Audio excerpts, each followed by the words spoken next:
Okay, let's just take 3 or 4 questions. There's a roving mic there, and do I see somebody's hand up? Yes, there's one there. Madam. This question is quick, but it's in 2 parts. You said the taxi driver yesterday said Jesus Christ rose from the dead, and the rest of it's rock and roll in it. And you texted the Bishop of Jarrow, presume, and you said that this man's got the answer. Excellent. Is that right? Yes.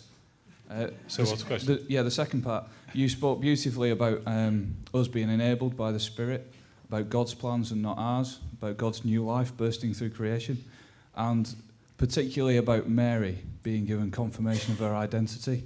So making women bishops is just rock and roll, isn't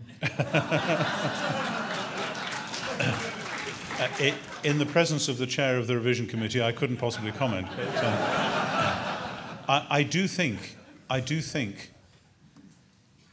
that the resurrection narratives make everything look different, and that they are, as it were, the forgotten factor in that debate. How that works out is a matter of much more detailed, anguished exposition. But I have published on this, as you may know, and so have others. So, yeah, thank you.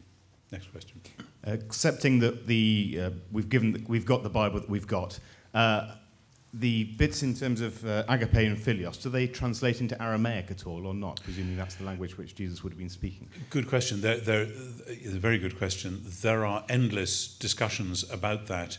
And yes, there are various different words. I'm not an Aramaic specialist myself, and part of the difficulty with first century Aramaic is that we've got hardly any of it. We've got some second century BC Aramaic, and we've got some second and third century AD Aramaic, very little first century. So we just don't have the linguistic stock to be able to answer that as clearly as some people would like. That's frustrating, but it seems to me John at least is conveying something very clear and significant by that. Even if maybe that has become stylized in Greek, but he's certainly conveying something which I think would have been explicable. You know, there's nothing wrong with friendship. Friendship's great. John 15, you are my friends if you do what I command you. You're no longer servants but friends. Friends are a good thing to be, but it isn't yet agape. But it's an okay place to start. Yeah. Yes.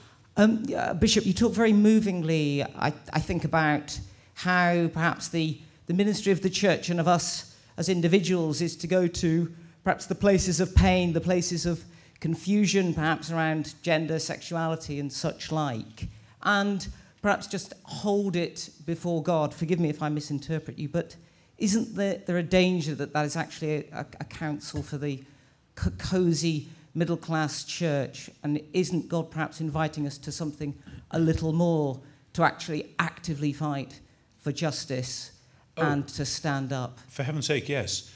One of my I just gave that as one example, but there are many, many others. Stephen Neal once said the trouble with doing theology is you have to say everything you mean all the time, otherwise people think you've deliberately missed something out.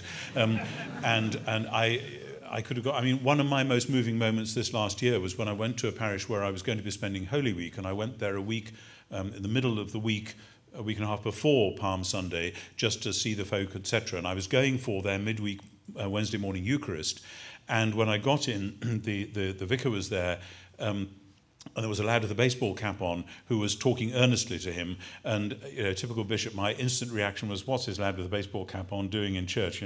Naughty. And then the vicar said, sorry, I haven't actually had time to get the things ready for the Eucharist because this chap came to see me, and it was a guy who's an asylum seeker. We have a lot of asylum seekers in Stockton-on-Tees, and the vicar was arranging with him who was going to be going with him to the tribunal the next week because his English isn't too good, etc., etc. There's been some very nasty stuff going on.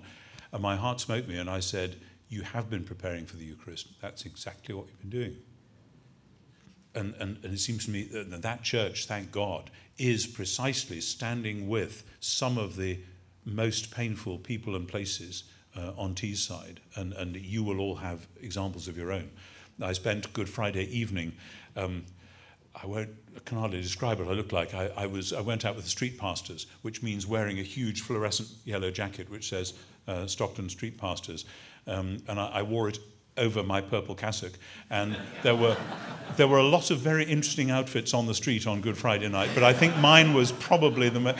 But what those folk do in the clubs and the pubs and waiting around and helping people is absolutely standing literally where the world is in pain and with all kinds of sorrow and suffering and trying to cover it up with drink and drugs and then meeting people when they hit the ground and being there with them and for them without a big heavy agenda, just being there. So I mean, I could go on about this all day. I'm very, very proud of many, many places in my diocese where people are doing exactly that sort of stuff. Simply being people of prayer at the place where the world is in pain, waiting to see what God is going to do through that. One more question. Where did the mic go? Are we all done? One here, and then we'll have coffee.